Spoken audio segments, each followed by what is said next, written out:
বলতেছিলাম নবী প্রেমের কথাগুলো বলে যায় মুসলমান শোনো, রহমতের মুসলমানদের প্রথম, মুসলমানদের সবচাইতে দুঃখের একটা যুদ্ধ, সবচাইতে কষ্টের একটা দিন। সেই দিনটা ছিল ও মুসলমান উহুদ প্রান্তরের ঘটনা, যে যুদ্ধে মুসলমান ৭০ জন নবীর সাহাবী শাহাদাত বরণ করেছিলেন। ৭০ জন সাহাবী পেলা পান করেছিলেন, যেখানে একজন নয়, দুজন নয়। আমার বাবারা, আমার হযরতে, ও মুসলমান শুনে নাও, হযরত হানজালা রাদিয়াল্লাহু তাআলা শাহাদাতের পেয়ালা পান করেছিলেন। শুধু তাই নয়, নবীর চাচা আমিরে হামজা উনিও শাহাদাতের পেয়ালা পান করেছিলেন। শিক্ষার জন্য ঘটনাটা বলে যায়, নবীর প্রেমের একটু আলোচনা করে আপনাদেরকে বুঝায় আসি।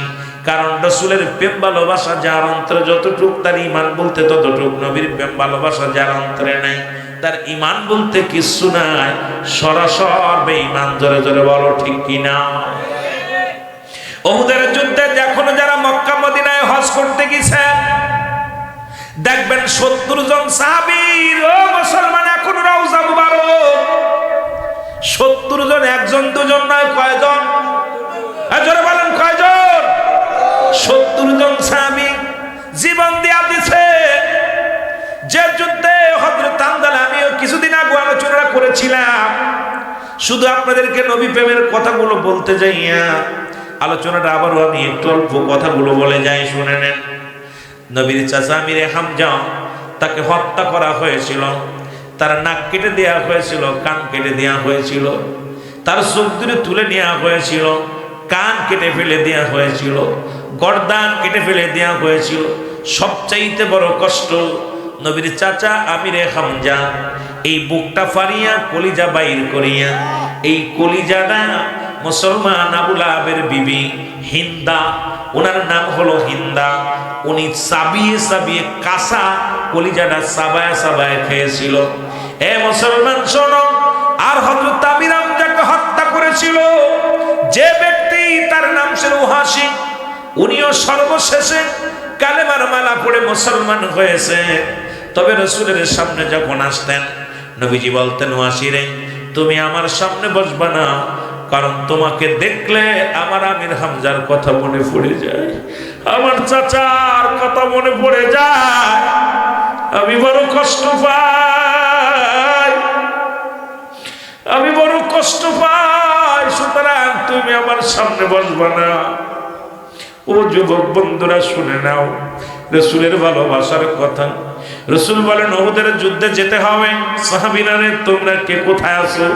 তাড়াতাড়ি আসলে সাহাবীরা পঙ্গপালের মতো ছুটে আসলেন। সবাই দাঁড়ায় গেলেন যুদ্ধের ময়দানে যাওয়ার জন্য। রাসূল সাহাবীদেরকে দেখে দেখে নিতে লাগলেন। এমন সময় নবী দেখে হযরত হানজালা রাদিয়াল্লাহু তাআলা, ও যুবক, হযরত হানজালা রাদিয়াল্লাহু তাআলা উনিও লাইনে দাঁড়াইছে। নবীজি বলে, হানজালা রে, তুমি লাইনে দাঁড়াইছো? বলি, ইয়া রাসূলুল্লাহ, ইয়া হাবিবাল্লাহ, যুদ্ধে ডাক দিছেন, আমি কেমনে বাড়ি থাকবো? নবী বলে, হানজালা রে, তুমি গত রাত্রে বিয়ে করেছো, আমি নিজে তোমার বিবাহ পড়াইছি, আমি নিজে থেকে তোমার বিবাহ সম্বন্ধ কি করেছি, শেষ করেছি। আজকের রাত তোমাদের জন্য, আজকে মধু মিলনের রাত, আজকে তোমাদের, ও মুসলমান শুনো, বাসর রাত, আজকে তোমাদের স্বামী স্ত্রী মিলনের রাত। আজকে তোমার জন্য যুদ্ধ নয়, আজকে তোমার বিবির হক আদায় করো, কারণ তোমার বিবির হক আদায় করার জন্য আজকের রাতটা তোমাকে যুদ্ধে যেতে হবে না। হানজালা বলে, হুজুর, আমি যাব যুদ্ধের ময়দানে, কারণ আপনি যাবেন যুদ্ধের ময়দানে। ইয়া রাসূলুল্লাহ, ইয়া হাবিবাল্লাহ, আমি আপনাকে ভালোবাসি নবী গো, মায়ের নবী, আপনি যাবেন উহুদের যুদ্ধে, আমি কেমনে বাড়ি থাকবো? আমিও যাব যুদ্ধের ময়দানে। ইয়া রাসূলুল্লাহ, ইয়া হাবিবাল্লাহ, আপনি না করবেন না। নবী, হানজালা রে, পাগলামি করো না, আমি নবী তোমারে বললাম তুমি বাড়ি থাকো, কারণ তোমার বিবির হক তুমি আদায় করো, তোমার বিবির হক তুমি আদায় করো। হানজালা বলে, হুজুর, আমাকে আপনি নিবেন না? নবী করেন না। যুদ্ধের ময়দানে চলে গেলেন। আমার যুবক বন্ধুরা, যুদ্ধ শুরু হয়ে গেল।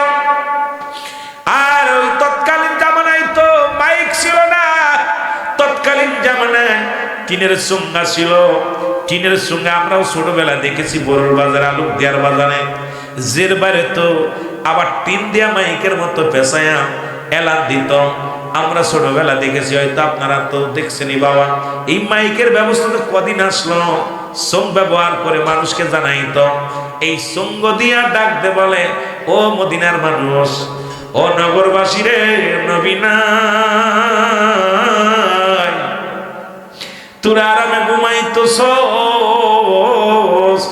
আরে আমার নবী শাহাদাতের পেয়ালা পান করেছে, খবর নবী আর দুনিয়ার মধ্যে নাই রে। ও নগরবাসী, ও মহল্লাবাসী, গ্রামবাসী রে, নবী নাই, নবী নাই। যখন চিৎকার শুনেছেন মুসলমান, হযরত হানজালা রাদিয়াল্লাহু তাআলার কানে আওয়াজটা যে লাগছে, হযরত হানজালার কানে যে যখন লাগছে, হানজালা লাফ মেরে উঠে গেছে। বিবি ডাকতে কয়, স্বামী আপনি লাফ দিয়ে উঠলেন, কারণটা কি? কয়, বিবি রে তুমি কি শোনো নাই, আমার নবী নাই, নবী নাই, আমার নবী, আমার নবী যদি না থাকে রে বিবি, আমি হানজালা বেঁচে থেকে কি লাভ? আমি হানজালা এই দুনিয়ার মধ্যে বেঁচে থেকে লাভ কি? বিবি বলে, স্বামী রে আপনি এত তালা হয়েন না। উনি তরবারি ছিল, মুসলমান লটকানে ছিল, তরবারিটা টানতে বাইর করিয়া দোষ শুরু করে দিলেন। পিছন থেকে বিবি জামা টেনে ধরলেন, ডাক দে কয়, স্বামীরা আপনি কই যান? কয়, যুদ্ধের ময়দানে। কয়, স্বামীরা আপনি কি জানেন না? ও আমার স্বামী, আপনি কি জানেন না এই মাত্র আমাদের দুজনের মিলন হলো, সুতরাং আপনার উপরে গোসল ফরজ।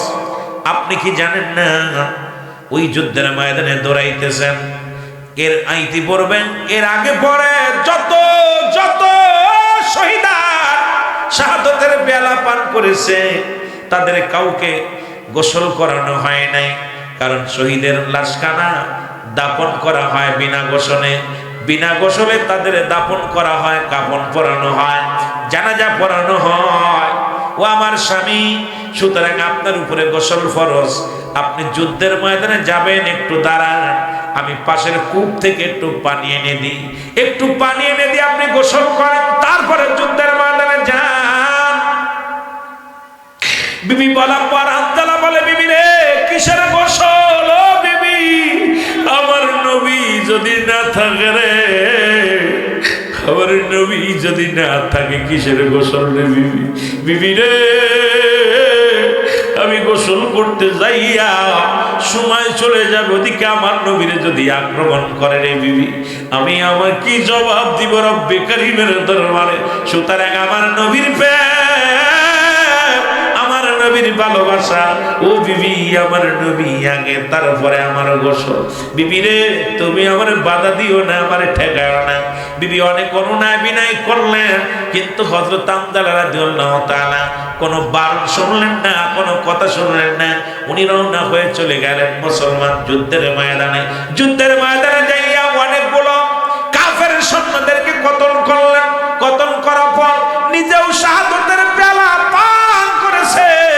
রহমতের নবী, ওই যুদ্ধে আমার নবীজির মাথা ফেটে গিয়েছিল, রাসূলুল্লাহর মাথা দিয়ে অনেক রক্ত পড়েছিল। আমার নবীজি আক্রান্ত হয়ে জমিনের মধ্যে পড়েছিল। সাহাবীরা দূর থেকে দৌড়ায় এসে কেউ বলে, নবী নাই, নবী নাই। আল্লাহ নবীর মাথা ফেটে জমিনের মধ্যে রক্ত পড়েছিল। আমার বাবারা আমার শুনে নাও, বন্ধুরা আমার শুনে নাও, কিন্তু এই রক্ত মুবারক একজন সাহাবী এই দুনিয়ার মধ্যে পান করেছিলেন, যার নাম হলো মালিক ইবনে সিনান। জোরে জোরে চিল্লায় বলো মারহাবা। আর একটু জোরে জোরে চিল্লায় বলা যাবে আল্লাহু আকবার। রাসূলের রক্ত মুবারক পড়লেন জমিনের মধ্যে। নবী ক্লান্ত, এক হলো মাথা ফেটে গেছে, নবী বেহুশ, নবী অসুস্থ। এরপরে নবী যখন হুঁশ ফিরলেন, নবীজি ডাকতে বলেন, সাহাবীরা এই যুদ্ধে যত আহত হয়েছে সবাই একদিকে আসো, যারা নিহত হয়েছে নিহতদের লাশগুলো, আমার সাহাবীদের লাশগুলো তোমরা আনো, এটা দাও আমার সাহাবীদের লাশ।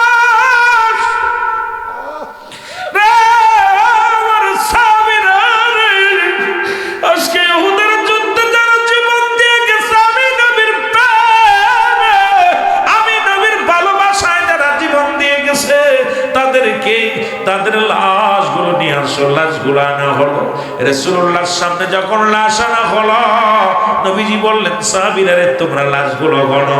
লাশগুলো গুনতে লাগলেন, 1 2 3 4 5 6 7 8 এইরকম গুনতে গুনতে 70 জন শহীদের লাশ। নবীজি বললেন সাহাবীরা রে কতজন শাহাদাতের পেয়ালা পান করেছে?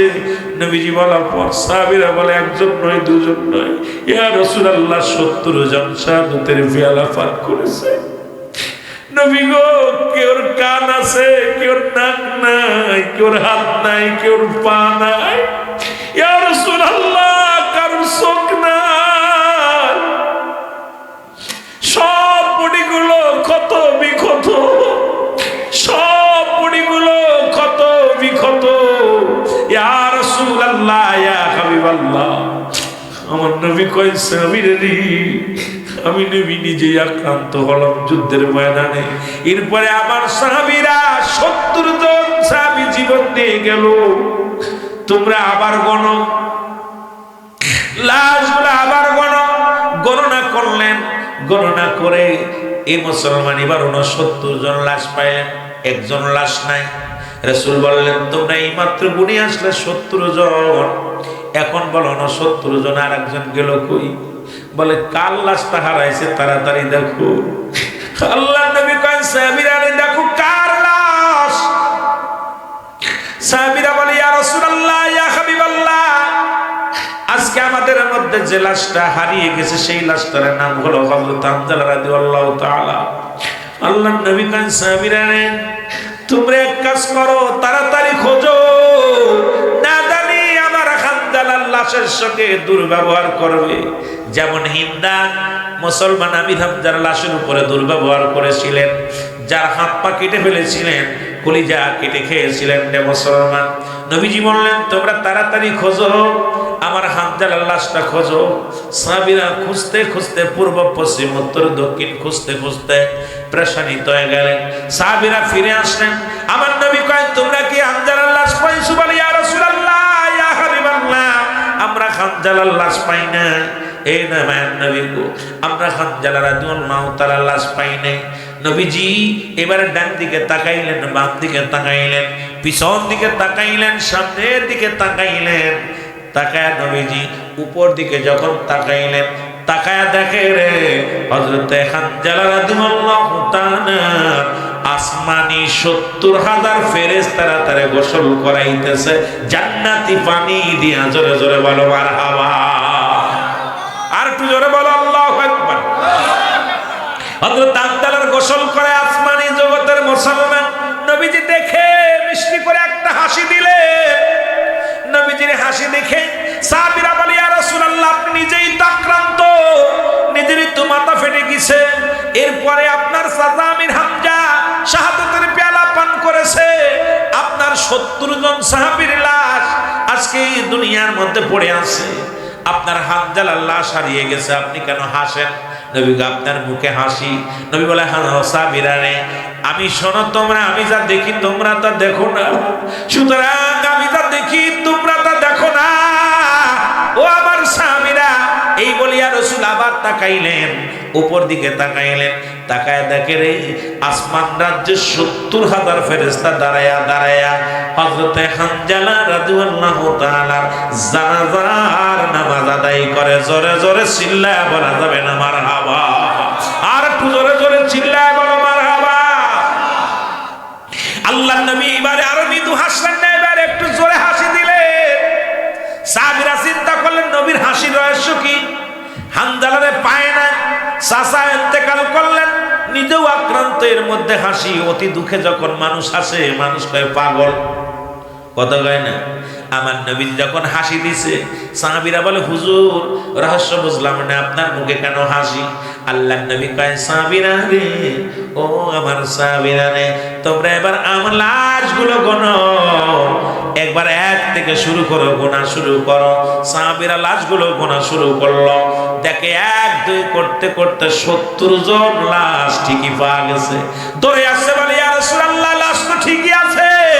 আমার নবীজি কয় হামজালার লাশ পাইছনি? বলে হুজুর হযরত হামজালা রাদিয়াল্লাহু তাআলা লাশ হযরত হযরতে আমির হামজা রাদিয়াল্লাহু তাআলার বডির কাছে রেখে গেছে কারা যেন, খেয়ে বা কারা রেখে গেছে। একটু আগে তো এই বডির জায়গা কোনো বডি ছিল না, হামজালার লাশের পাশে কোনো লাশ ছিল না। এখন দেখি হুজুর লাশ বড় হামজালার লাশ ওখানে পা গেল। নবীজি জানাজা শুরু করে দিলেন। এই দিন 70 জন উহুদের যুদ্ধে যত সাহাবী ইন্তেকাল করেছে, এক একজনের এক একবার জানাজা পড়েছে। অন্য অন্য যুদ্ধে যখন সাহাবীরা ইন্তেকাল করতেন, যতজন শাহাদাত পড়তেন একসাথে জানাজারা পড়তেন, কিন্তু নবীজি উহুদের যুদ্ধে যারা শাহাদাতের পেয়ালা পান করলেন, নবীজি এক একটা করে লাশ, এক একটা করে লাশের জানাজা পড়লেন। আর প্রতিটা লাশের কাছে, প্রতিটা সাহাবীর কাছে নবীর চাচা আমির হামজা রাদিয়াল্লাহু তাআলার বডিখানা রেখে দিতেন। এবার একবার নয় দুবার নয়, ইহা দ্বারা প্রমাণ হয় হযরতে আমির হামজা রাদিয়াল্লাহু তাআলার জানাজা 70 বার আদায় হয়েছে। জোরে জোরে চিল্লায়া বলা যাবে না মারহাবা। রাসূল যখন জানাজার নামাজ শেষ করলেন, এবার বললেন তোমরা দাফন কাজ করো, দাফনের কাজ করো, সাহাবীরা দেরি করো না, ক্ষত বিক্ষত লাশ এগুলা দেরি করো না, তাড়াতাড়ি লাশগুলো নামাও, তাড়াতাড়ি করো, বিদায় করে দাও। এমন সময় জনক এক মহিলা ছুটে আসলেন পাগলের মতো। এই মহিলা এসে ডাকতে বলে আসসালামু আলাইকুম, ও নবীর সাহাবীরা রে। সাহাবীরা বলে ওয়ালাইকুম আসসালাম, আপনি কে গো? বলে আপনারা আমারে চিনবেন না, আমি এক দুঃখী নারী, আমি এক কপাল, আবার বলতে পারেন আমি এক ভাগ্যবতী নারী। এই দুনিয়ার মধ্যে আপনারা আমার চিনবেন না, আমি হইলাম হযরতে হানজালা রাদিয়াল্লাহু তাআলার বিবি। জোরে জোরে চিল্লা বলা যাবে না মারহাবা, আর একটু জোরে জোরে চিল্লা বলা যাবে না মারহাবা। বললেন নবীজি, সাহাবীরা বলে হানজালার বিবি রে, তুমি কেন আসছো? তোমার স্বামীর লাশ আছে। বলে আগে বলো আমার নবী কই? বলে নবীরে কি করবা? নবী তো আক্রান্ত, নবীর মাথা ফেটে অনেক রক্ত বাইর হয়ে গেছে। আল্লাহ, নবী ভিতরে আছে, নবীজি অসুস্থ, নবী কি করবা? হানজালার বিবি কয় নবীর সাহাবীরা রে, আগে আমার নবীর কদমে নিয়ে যাও, আমি নবীর সাথে একান্ত কিছু কথা বলবো। সাহাবীরা বলে হু হানজালার বিবি, তোমার যা বলার লাগে আমাদের কাছে বলো, আমরা পৌঁছাই দিব, আমরা যায় নবীর কাছে জানাইয়া দিব। হানজালার বিবি কয় নবীর সাহাবীরা রে, আমি আমার রাসূলের কাছে যে গোপন কথা বলবো, এটা আমি তোমাদের কাছে বলতে পারবো না, আমারে আমার রাসূলের কাছে নিয়ে যাও, আমার নবীর কদমে যা বলবো। হযরত হানজালা রাদিয়াল্লাহু তাআলা বিবি এই কথা বলার পরে নবীজির কাছে গেলেন, সাহাবীরা গেলেন। এবার জাফর বলে ইয়া রাসূলুল্লাহ আসসালামু আলাইকুম, ইয়া রাসূলুল্লাহ, ইয়া হাবিবাল্লাহ। জনক এক মহিলা হানজালার বিবি আপনার কদমের মধ্যে আছে নবী গো, আপনার সঙ্গে দুইটা কথা বলতে চায়। নবী বললেন আসতে বলো, কি বলতে চায়? বলে হুজুর কি বলতে চায় জানি না, তবে আপনার সঙ্গে দেখা করবে, আপনার সঙ্গে কথা বলবে। আল্লাহ নবী বলে হানজালার বিবির আসতে বলো।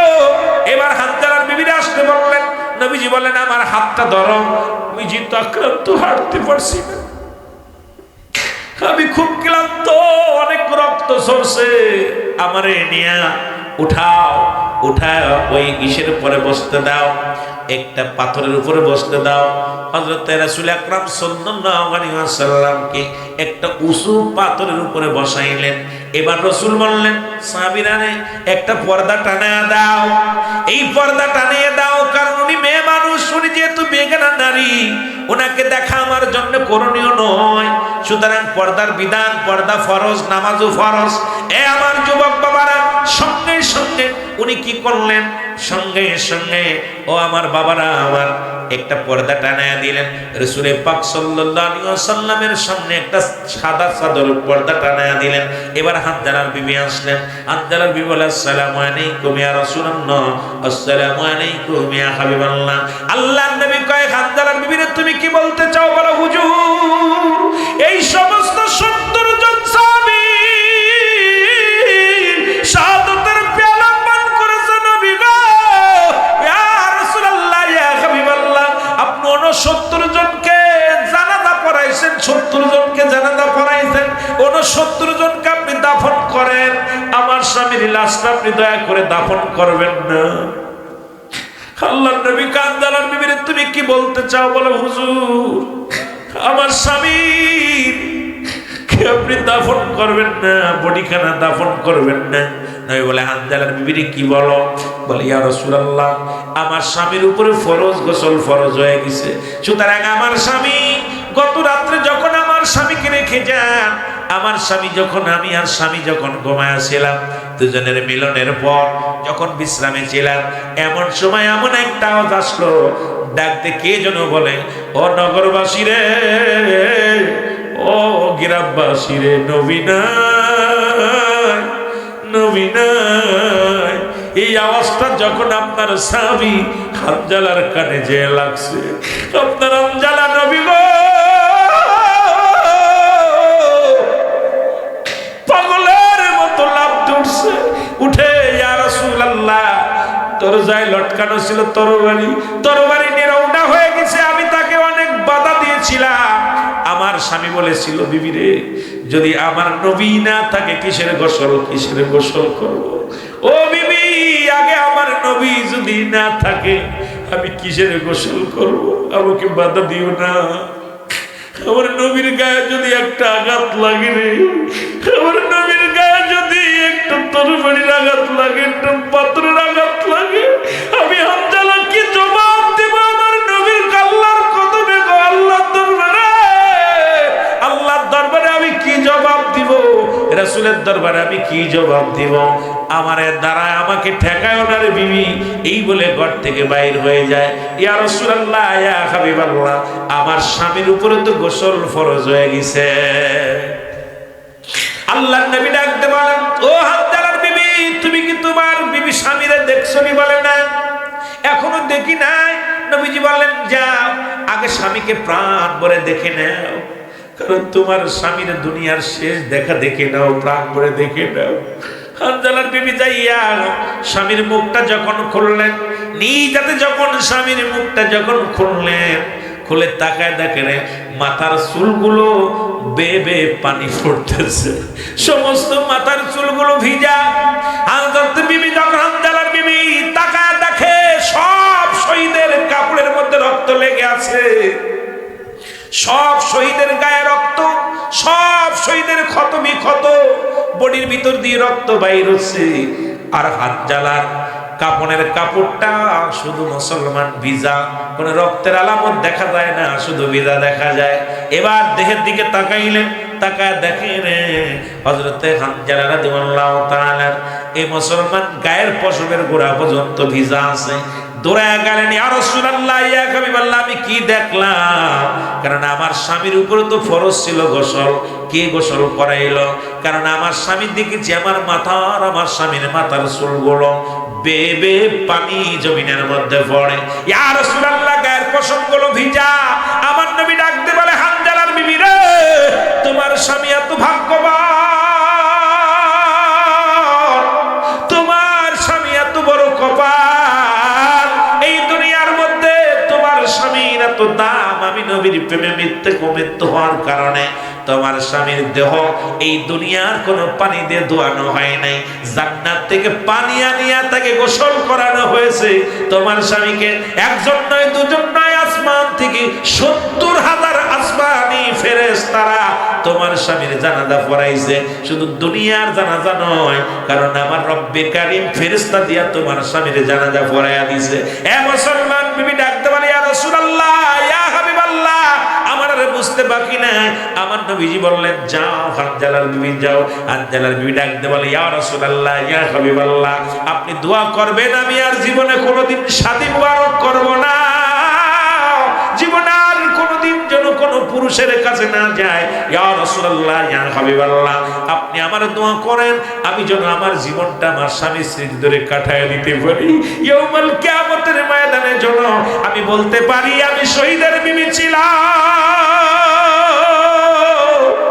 আমি আমার নবীর প্রেমিকের বিবি ছিলাম। ইয়া রাসূলুল্লাহ ইয়া হাবিবাল্লাহ আমি আমি যেন আমার স্বামী স্মৃতি স্বামীর ভালোবাসা নিয়ে এই দিন যতদিন দুনিয়ার মধ্যে থাকি আমি যেন বেঁচে যেতে পারি। ইয়া রাসূলুল্লাহ, ইয়া হাবিবাল্লাহ, আমার স্বামী আমাকে ভালোবেসেছে, আমি স্বামীর ভালোবাসা একদিন পেয়েছি, সুতরাং এইটা নিয়ে আমি জীবন কাটিয়ে নিতে চাই। ইয়া রাসূলুল্লাহ, ইয়া হাবিবাল্লাহ, আমার স্বামীর জন্য আরো জান্নাতের উচ্চ মাকাম দান করে। জোরে জোরে চিল্লা বলা যাবে না মারহাবা। আর আমাদের বিবিরা এখন স্বামী মরে গেলে এখন আর এক স্বামী ধরার জন্য পাগল। জোরে কোন ঠিক কিনা? কথা হবে না। বুড়া হয়ে গেল এখনো তার চরিত্র পরিবর্তন হয় না। এ দুনিয়ার মানুষ শুনে নাও, শুনে নাও। এই জন্য আমি আপনাদেরকে বলে যাই, নবীর ইশকে দেওয়ানা হইয়া, নবীর প্রেমে পাগল হইয়া যারা জীবন দিয়ে গেল তারা ধন্য। নবীর প্রেমে আমরা জীবন দিতে চাই কি চাই না? ওমা আরসালনাকা ইল্লা রাহমাতাল লিল আলামিন। কারণ আল্লাহ হলো রব্বুল আলামিন, নবী হলো রাহমাতুল লিল আলামিন। আল্লাহর গোলামি করব, নবীর প্রেমের মালা গলায় পরব। আল্লাহ যেন আমাদের বোঝার তৌফিক দান করে। জোরে জোরে চিল্লা বলা যাবে না আমিন। একটু মহব্বতে দুরূদ শরীফ পড়েন আল্লাহুম্মা।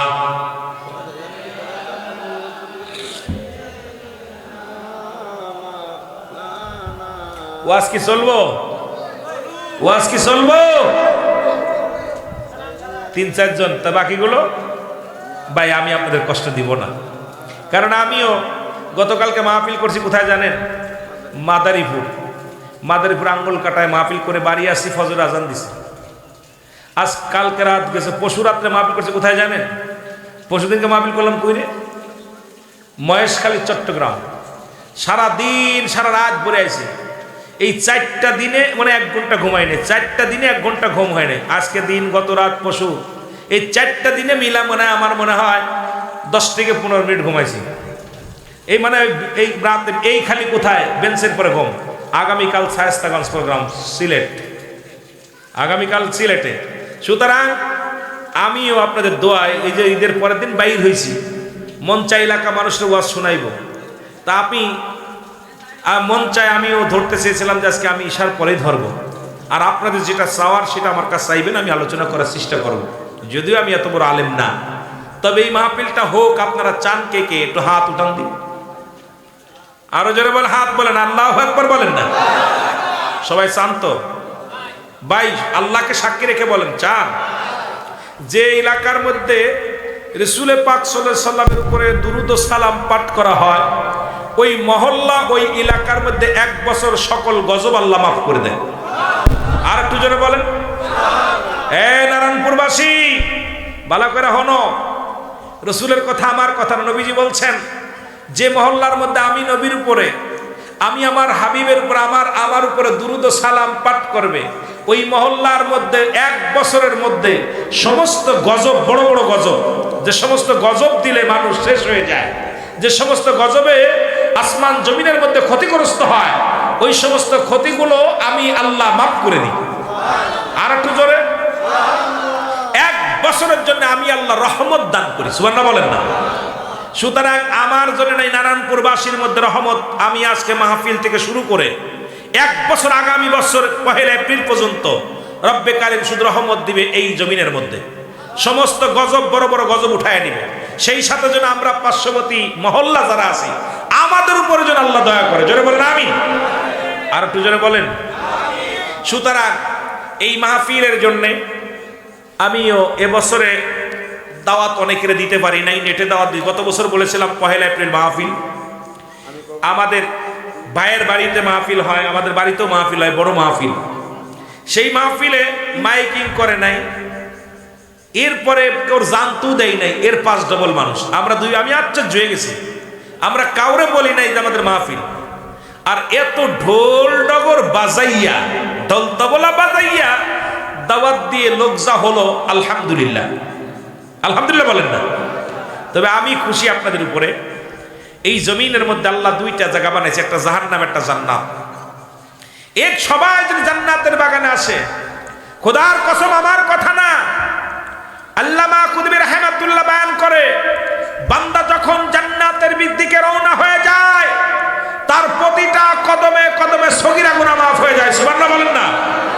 যে যত দূর থেকে আসছেন, যেখান থেকে রওনা দিছেন, প্রতিটা কদমে কদমে আল্লাহ সগীরা গুনাহ মাফ করতে। সুবহানাল্লাহ বলেন না? এইবার আল্লাহ তাআলা শুধু সগীরা গুনাহ না, যদি বান্দা কবিরা গুনাহ করে, নামাজ ছাড়া কবিরা গুনাহ, মিথ্যা বলা কবিরা গুনাহ, বড় বড় গুনাহ যেটা, এই বড় গুনাহ যদি বান্দা চিন্তা করে ওই জান্নাতের বাগানে বসে চোখের পানি ছেড়ে আল্লাহকে ডাক দে, আল্লাহ এই বুঝি আমার শেষ, এই বুঝি আমার শেষ, আল্লাহ বলে ডাক দেওয়ার সঙ্গে সঙ্গে বান্দার জীবনের কবিরা গুনাহ মাফ। আস্তে কবেন না জোরে কবেন? সুতরাং 1 বছরের মধ্যে যারা মারা গেছে তারা যদি জাহান্নামী হয়ে যায়, আমি মনে করি তাদের কপাল খারাপ। এই মহল্লা থেকে যারা মারা গেছে, আমি মনে করি তাদের কপাল খারাপ। আসার জন্য সগীরা গুনাহ মাফ, বসে আল্লাহর কাছে প্রার্থনা করলে হবে কবিরা গুনাহ মাফ। এরপরও যদি গুনার বোঝা নিয়ে কবরে যায়, ও ভাই আমি মনে করি কপাল খারাপ। এই জন্য আপনাদেরকে অনুরোধ করব, যে তরিকার মাহফিল হোক আপনারা মাহফিলে যাবেন। বক্তা কোনো মাকসুদ নাই, মাকসুদ স্বয়ং আল্লাহ। আমি রুহুল আমিন সিদ্দিকী আট্টশীর মুরিদ, আট্টশীর জন্য আলাদা স্পেশাল কোনো কোরআন নাজিল হয় নাই, কারণ আমি গুনাহগার। বাংলাদেশে আমার সহকারী কাজ জিগেবেন, আমার ড্রাইভার কাজ জিগেবেন, 10টা মাহফিল করলে 8টা করি তাফসির মাহফিল। সুতরাং ইসালে সব কেন করি জানেন? কারণ আমরা এক জ্ঞানী ওয়াজ শিখি নাই, এক জ্ঞানী ওয়াজ করি না, আমরা সর্বজনীর জন্য আলোচনা করি, সবাইকে বাঁচানোর জন্য। কারণ জান্নাত আমার বাবার নয়, জান্নাত আমার বংশের নয়, জান্নাত আদায় করে নিতে হবে। জোরে বলেন ঠিক কিনা? আমল করতে হবে। সুতরাং এখানে এই মাহফিলটা আট্টশীর মাহফিল, কেউ প্রমাণ করতে পারলে তাকে 1 লক্ষ টাকা আমি গুনাহগার দিব। প্রমাণ করতে পারলে, যেটা আট্টশীর মাহফিল, কোন দলিল দ্বারা প্রমাণ করতে পারলে আল্লাহর কসম আমি 1 লাখ টাকা দিব। ওলামা একরাম আছেন, আপনারা আছেন। আট্টশীর কোনো মাহফিল নাই, চরকনার কোনো মাহফিল নাই, সারসিনার কোনো মাহফিল নাই, ফুরপুরা শরীফের কোনো মাহফিল নাই, জামাতের কোনো মাহফিল নাই, তাবলীগের কোনো মাহফিল নাই। যেখানে আল্লাহ আল্লাহ রাসূলের কথা হয়, সেই মাহফিলটা স্বয়ং কার? আল্লাহ আল্লাহ রাসূলের। সুতরাং এই মাহফিলের সঙ্গে বিদ্রোহী করবেন, আল্লাহর সঙ্গে বিদ্রোহী করেছেন। এই মাহফিলের সঙ্গে বিদ্রোহী করেছেন, রাসূলুল্লাহর সঙ্গে বিদ্রোহী করেছেন। আপনার একটা বাংলা কথা বলি, যে কালিমা খায় নাই যেমন মুখ দেখা যায় না, হৃদয় ভরে হিংসা নিয়া সারা রাত ভরে বন্দেগী করে আল্লাহর দিদার হয় না। জোরে বলেন ঠিক কিনা? অনুরোধ করব, আয়নায় কালিমা খায়া জীবনেও চেহারা দেখা যায় না। আর যত বড় কপাল শূন্যওয়ালা হন না কেন, ভিতরটা যদি পরিষ্কার না হয়, আপনার ওই ইবাদত দিয়া সব বরবাদ হয়ে যাবে, সব বরবাদ হয়ে যাবে। এই জন্য ভিতরটা পরিষ্কার করেন, হিংসা বাদ দেন। মাহফিলে আসবেন, বসবেন, অনেকেই চিন্তা করে এই মাহফিলে যাব কি যাব না, আট্টশীর মাহফিল। ভাই একটা দলিল দেন না আমারে, একটা দলিল দেন যেটা আট্টশীর মাহফিল। অনুরোধ কর, 5 ওয়াক্ত সালাত আদায় করবেন, সালাত আদায় করবেন, মা বাবার খেদমত করবেন, স্ত্রীকে পর্দায় রাখবেন, নিজের ছেলে মেয়েদেরকে পর্দায় রাখবেন। মাদক থেকে যাদের সন্তানগুলো যারা মাদকের আসক্ত হয়েছেন, আল্লাহর হস্তে নিজের সন্তানকে সচেতন করেন। ওই সন্তান এলাকা শেষ করে দিবে, আপনার নিজেরও জীবন শেষ করে দিবে।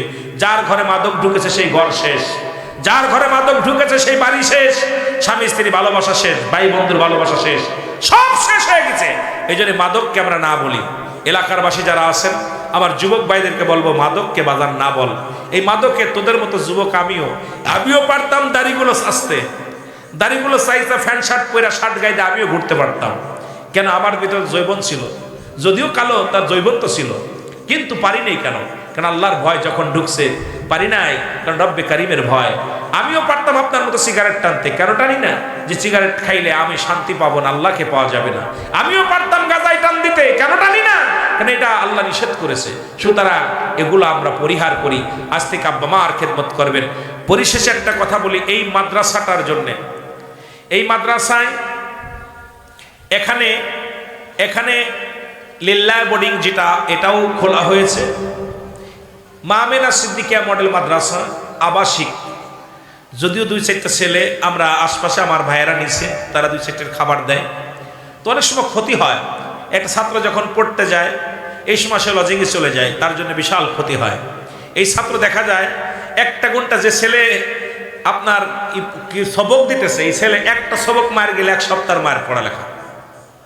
একটা ছেলে যদি একটা ছেলে একবার একটা সবক মার যায়, ওর 1 সপ্তাহ বিসর্জন। একদিন কামাই গেলে 1 মাসের বিসর্জন। অনেক গার্জিয়ান ভুল করেছেন।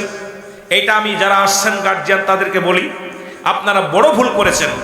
আমি বন্ধ দিছি, ছুটি দিছি, ঈদের 2 দিন পরে চলে আসবা। তোমরা আজকে আসছো যারা, আমি মনে করি তাদের গার্জিয়ান তাদেরকে আপনারা নিয়ে চলে যান, আমার ছাত্র দরকার নাই। যারা আজকে নিয়ে আইছেন আল্লাহর রাস্তায় নিয়ে চলে যাবেন, কারণ আপনার ছেলেদের মানুষ করতে পারবো না। এই ছেলেগুলো আমার কষ্ট করতে হয়, আমার শিক্ষকের কষ্ট করা লাগে। তাহলে আমার ভাইয়ের ব্যবসা প্রতিষ্ঠান, বড় ভাই সাবু ভাই জানেন, দোকান শেষ, দোকানে তালা লাগাই দিছে। এই দোকানদারি এই জায়গা পড়ে থাকে, এই দেখতে দেখতে দিন রাত 24 ঘন্টা কাটাইতে আপনারা আমার ভাইয়েরা সবাই সহযোগিতা করেন। এই ছাত্রগুলো যখন নষ্ট হয়ে যাবে আমি কৈফিয়ত দিতে পারবো না। আমার কাছে দিছেন, আমি যেদিন আপনার হাতে দিব সেদিন আপনি নিয়ে যাবেন। আপনার ছেলে, আপনি মায়া লাগলো, আপনি নিয়ে চলে গেলেন। আপনার ছেলে এখানে পড়তে দিচ্ছেন।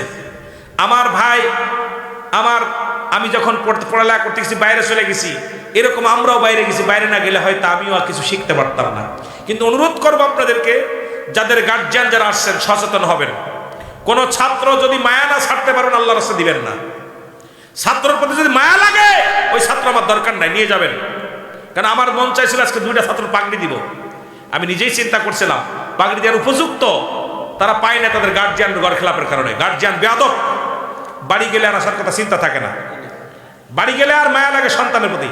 আরে ভাই, ও মানুষ হয়ে যাক, কারণ যে দাঁড়ায় প্রসাব করবে তার পাশে শয়তান লাগবে না, যে দাঁড়িয়ে বসে করবে তার পাশে শয়তান লাগবে। জোরে বলেন ঠিক কিনা? খোদার কসম, আমি যখন আমার কারি সাহেবের সাথে বেড়াইতাম, এগুলো কথা দুঃখে বলি, আমার অনেক আপনজন বলতো দেখার লোভে ঘুরে বেড়াচ্ছে। কতজন কত বাড়িতে কাঁদতাম। হুজুর আবার বলতো এদিকে কথা বাদিকে কেছি, আমি হুজুর আমি যাবো না, গ্রামের মানুষকে আপনি খাতি আইছি। একদিন অনেক মানুষ অপহেলিত করছে, লজ্জা দিচ্ছে, কিন্তু হুজুর আমাকে বলতো সিদ্দিকি যাই রোহন এদিকে আসো, শোনো। আমি বল হুজুর, বাবা শয়তান তো ওদের ধরবে না, একদিন তুই খাইয়েই বেড়াবি, ওরা খাতি দেবে আর তুই খাইয়ে বেড়াবি। হুজুরের কথা আমার মনে পড়ে, কারি সাহেব, হান্নুকারি সাহেব বলতে কথাটা। তো এই জন্যে আমাকে তালিম দিছে আমার ভাই মুসলিম উদ্দিন, সামনে বসে আছেন, সামনে প্রশংসা নয়। আমি বাসর রাত ফেলে তুই আমার গজল শিখাইছে, বাবিরে নিয়ে আসছে, নতুন বাবি। এই কথাগুলো বললে অনেক শোনে। বাবির ঘরের ভিতরে রয়েছে, আমার নিয়ে বটতলা বইয়া সাঙ্গির পর বইয়া আজান শিখেছে, গজল শিখে তাই বল একটা স্বর দিচ্ছে, সে করতে হবে। আজকে আনার জন্য আমার পাশে যে কষ্ট করছে, আমিও চাই আপনাদের সন্তানগুলো আপনাদের শ্রম দিতে চাই। মাঝে মনে মনে দুঃখে অনেক সময় মাদ্রাসায় আসি না, রাগের জ্বালায়, যে কাদের পাশে সময় নষ্ট করব। এগুলো যদি গার্জিয়ান যদি করা না হয়, আমার মা বাবাও এদের পর ছেড়ে দিয়েছিল। আজকে আমরা এই জন্য অনুরোধ করব, যাদের সন্তান যারা দিচ্ছেন আল্লাহর হস্তে কঠোর হন। ওই সন্তান যখন আপনার জানাজা পড়াবে, আজকে আমার ছোট ছোট বাচ্চাগুলো জানাজা পড়াইতে পারে, তাকে নষ্ট করেন না। আজকে 18 পারা, ওই যে আমার কয়টা ছেলে 18 পারা আছে, 17 পারা আছে, 22 পারা আছে, এই ছেলেগুলো নষ্ট হয়ে গেছে। এই যে এক সপ্তাহ ছুটি কাটায় আসছে, অনেক ক্ষতিগ্রস্ত হয়েছে। আফেজ সাহেব আমার ফোন দিচ্ছে, হুজুর সবক হচ্ছে না, এত অবস্থা কি? আমি খেয়েছি কয় হুজুরে সব ভুলে গেছে। আমি কি বলো? কয় হুজুর সব শেষ। আমি সব শেষ মানে, কারণ হুজুরে যারা বাড়িতে আছে তারা পড়তে পারতেছে না। আবার এরা তো ওরা মিথ্যা বলবে, বানোয়াট আপনাদেরকে বলবে। আমি যখন মাদ্রাসায় পড়েছি, কত পথে ফিরে চলে আসি, পথে বৈশা সময় কাটায় চলে আসি, কারণ শয়তান আপনাদের পাশে লাগবে না, আমাদের পাশে লাগবে। এই জন্য যারা গার্জিয়ান, সচেতন গার্জিয়ান, নিজে চান যে নিজের ছেলে জানাজা পড়ুক, নিজের ছেলে আপনার জানাজা পড়ুক, এই চিন্তা করে আমার আব্বা জান, আমার মা বলতো, আল্লাহর কসম আমার মায়ের একটা কথা বলি, আমার বাবার একটা কথা বলি। আমার আব্বার মা একদিন বলতেছে, ওরা তো জেনারেল লাইনে পড়ে, তোরে দিছি মাত্র। আমার আব্বা জান আমার একটা শার্ট কিনছিলাম শখ করে গায়ে দেওয়ার জন্য, পিকনিকে যাওয়ার জন্য বন্ধু মহলে। তা শার্টটা যখন গায়ে দিছি, তা আমার আব্বা বলতেছে যে তুই যদি শার্ট পরিস, তা আমার ছোট ভাইয়ের কথা, ও শার্ট পরে তুই শার্ট পরিস, তো তুই মাদ্রাসায় পরে যদি প্যান্ট শার্ট লাগাস, তা তুই কালকে তুই স্কুলে ভর্তি হোস। কথা বলছেন, স্কুলে পড়িস। আর জীবনে খোদার কসম আমি আর শার্ট প্যান্ট পরি নাই। আমার বড় ভাইয়ের কথা বলতে আমার আব্বা বলতেছে, একদিন বলতেছে আমার আব্বা মা, যে ওরা জেনারেল পড়ে, তুই তোর বিক্রি করে পড়াইলেও পড়বি, তোর কাছে খাতি চাই না, তুই আমাদের জানাজাটা পড়াবি। আমার মা বলতেছিল, বাজান তুই কবর আমার মাটি দিয়া দোয়া করবি, জানাজা পড়াবি। এই দোয়াটা আমার বারবার বলতো। যেমন আমার ভাই বলতো, আমার রাব্বি জানাজা আমার পড়াবে।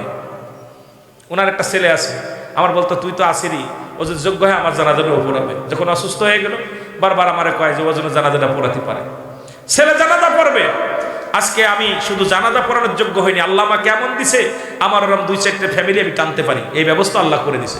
সুতরাং আপনার ছেলে দিয়ে যাবেন, আমি যেদিন আপনার হাতে তুলে দেবো পাগড়ি দিয়া, চিন্তা করে রুহুল আমিন সিদ্দিকী হীরার টুকরা বানিয়ে দিছে। এই জন্য আমার জাকের ভাইদের কাছে করজোরে দাবি যে আপনার সন্তানকে একটু দয়া করে, এখানে যে হালাতে আছে, এখানের উপরে এত শান্তি, অনেক সুন্দর পরিবেশ, এখানে অনেক সুন্দর পরিবেশ, এই পরিবেশে যদি না থাকতে পারে, আমি মনে করি বাংলাদেশে আমরাও বাইরের লজিং থেকে পড়ছি, কষ্ট করেছি, এরপরে পড়তে পারবে না। কথা বলছেননি? ওই আমার হুসাইনের মতো বাপ যদি পায়, ও জীবন শেষ, ওর লাইফ, ও জীবনে কিছু করতে পারবে না। যদি বলি হয়তো বাপে দাদার ভিতরে ওর স্বপ্ন ছিল মানুষ করা, ও হবে না, কারণ ওর দাদা ওর বাপেরও ইবলিস ধরছে, ওরও ইবলিস ধরছে। কথা বুঝেননি? এইরকম অসংখ্য দাদা কিন্তু অনেক ভালো একটা স্বপ্ন দাদা, যে হুজুর খালি সিদ্দিকী ভাই আমার নাতি ছেলে আমার জানাজা পড়বে, সিদ্দিকী ভাই আমি যেন আপনার মতো।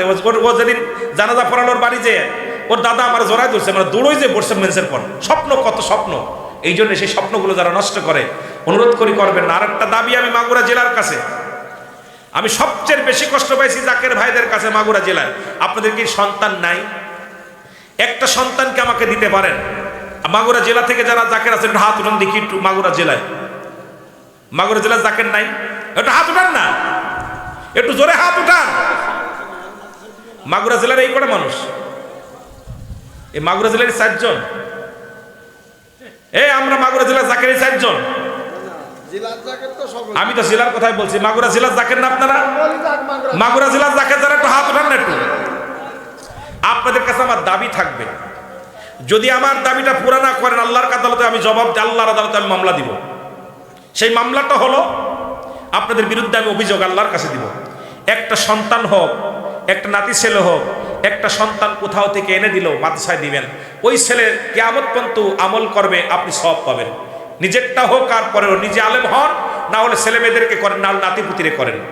যদি আপনি করতে পারেন, আপনি ও ছেলে আমার মাদ্রাসায় না, যে মাদ্রাসায় পড়ুক, মাদ্রাসায় পড়ে ছেলে মাদ্রাসায় পড়ার পর ও ইঞ্জিনিয়ার, পুলিশ, আর্মি, বিডিআর সব হতে পারবে, বিনিময়ে হাফেজ হবে, সব করতে পারবে। এখানে বাংলা ইংরেজি পড়ানো হয়। আপনাদের কাছে আমার দাবি থাকবে, একটা সন্তান হলো আপনারা দিবেন। 2 নাম্বার, জিনেদার আমার জিনে শোলকুপাকে ধন্যবাদ জানাই। সন্তান বেশি ছিল শোলকুপার ছেলেরা, আমার মাদ্রাসায় টিকিয়ে রাখছে শোলকুপার মানুষ। শোলকুপাকে ধন্যবাদ জানাই। ওয়াজিং জীবনও শোলকুপা আমারে আজকে এই উঠার পিছনে ভূমিকা ছিল। শোলকুপার রাজবাড়ি মাদ্রাসা উঠার পিছনে সবচেয়ে বড় ভূমিকা শোলকুপার, যারা অনেকগুলো ছাত্র দিচ্ছেন। জিনেদা জেলাকে ধন্যবাদ জানাই যে জিনেদার সন্তানেরা আমার এখানে অনেকগুলো সন্তান আছে, আল্লাহ কবুল করুক।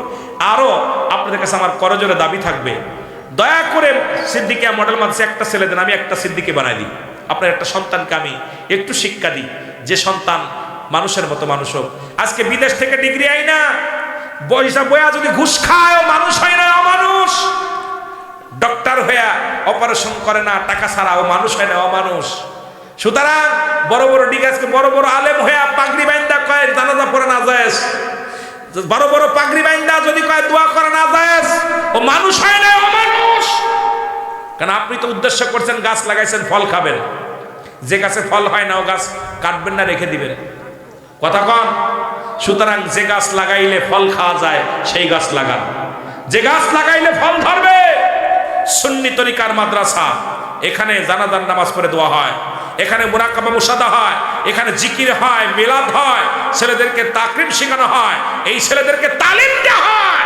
এরা আপনার জন্য দোয়া করবে, আপনার বাবার জন্য দোয়া করবে, এরা 5 ওয়াক্ত সালাতে আল্লাহর দরবারে কানবে, নবীজির উপরে দুরূদ পড়বে, এরা আপনার জানাজা পড়বে, দোয়া করবে, মুনাজাত করবে। কারণ এরা বেদাত বলবে না, এরা জায়েজ বলবে। এই জন্য এই গাছে ফল লাগান আপনারা, সবাই তো জাতি ভালো ফল লাগান, হাইব্রিড লাগাতে চান তো ভালো বেশি হয়, যাতে ফলন বেশি হয়, সবাই তো চান। তা যদি একটা সন্তান ভালো করে যদি জানাজা পড়বে, দোয়া করবে, যদি মনে আশা করে একটা সন্তানকে দিবেন। আর একটু হলো আপনাদের কাছে একটু সাহায্য আমি চাবো, সেটা হলো যদি কোনো ব্যক্তি পারেন, যদি পারেন আমারে কিছু চাউল দিয়ে সাহায্য করবেন, কিছু তরকারি দিয়ে সাহায্য করবেন, কিছু ফল দিয়ে যা পারবেন মাদ্রাসার জন্য, আমার সন্তানদের জন্য। ওরা আমার সন্তান, কলিজার টুকরা। আমার 4টা ছেলে মেয়ে তা না, আমার আরও ছেলে মেয়েরা, এই যে 25-26টা ছেলে মেয়েরাও আমার কলিজার টুকরা। কেন আমি যখন ওদের মুখের দিক তাকাই, এই জন্য আপনাদের সন্তান, আপনার যেতে পারেন একটু সাহায্য যা পারবেন, একটা ফল পাইছেন আনি যদি পারেন যদি এদের দিয়ে দিবেন। যদি মন চায় এই হাফেজি ছাত্ররা খাবে, দোয়া করবে আল্লাহর কাছে। ওই যে আমার ভাই বললেন, আমি চাইতেছি এই জন্যে যে আপনারা বলেন সিদ্দিকী সাহেব চালাচ্ছে চালাক, আমি পারবো আপনাদের দোয়ার বরকতে, সমস্যা নাই। কিন্তু আপনাদের কাছে আমার খরচের দাবি থাকবে। যেটুকু আমার অনেক ভাই, ওই যে আমার ফজলু ভাই দুইটা ফ্যান যাও যায় তো আয় ভাই নিয়ে যাবে না, মাথায় লাগাই দেনকে দিয়ে দেনকে লাগাই দিয়ে একবার এটা আরেকবার এটা দিয়েছে, কথা বলতে হয়, এই জাত লাগানো রয়েছে। আপনারা যদি কেউ পারেন, যতটুকু পারেন ওদেরকে, যদি নাও পারেন মাথায় একটু হাত বোলাই দিবেন। এলাকাবাসী যারা আছেন, প্রতিবেশী যারা আছেন, মহল্লাবাসী যারা আছেন, তাদের প্রতি ভালোবাসা, তাদের কাছে দোয়াদের জন্য দোয়া আছে। আমি আর আগাবো না, কারণ আপনাদের কাছে আমি অনেক কষ্ট দিয়েছি, কথা বলছি। তুই চুপ কর, রাখ, তুই রাখ, তোর টাকার দরকার নেই, তুই আমার কাছে আরো 1000 নিয়ে যাস। বিশেষ করে আপনাদের কাছে কথা বোঝেন না আপনারা যেটুকু পারেন। যদি আপনি, আমার অনেক ভাই জিনেদা থেকে, ওই যে আমার অনেক ভাই আছেন, একজন অটো চালক ইমন, আপনার ইডা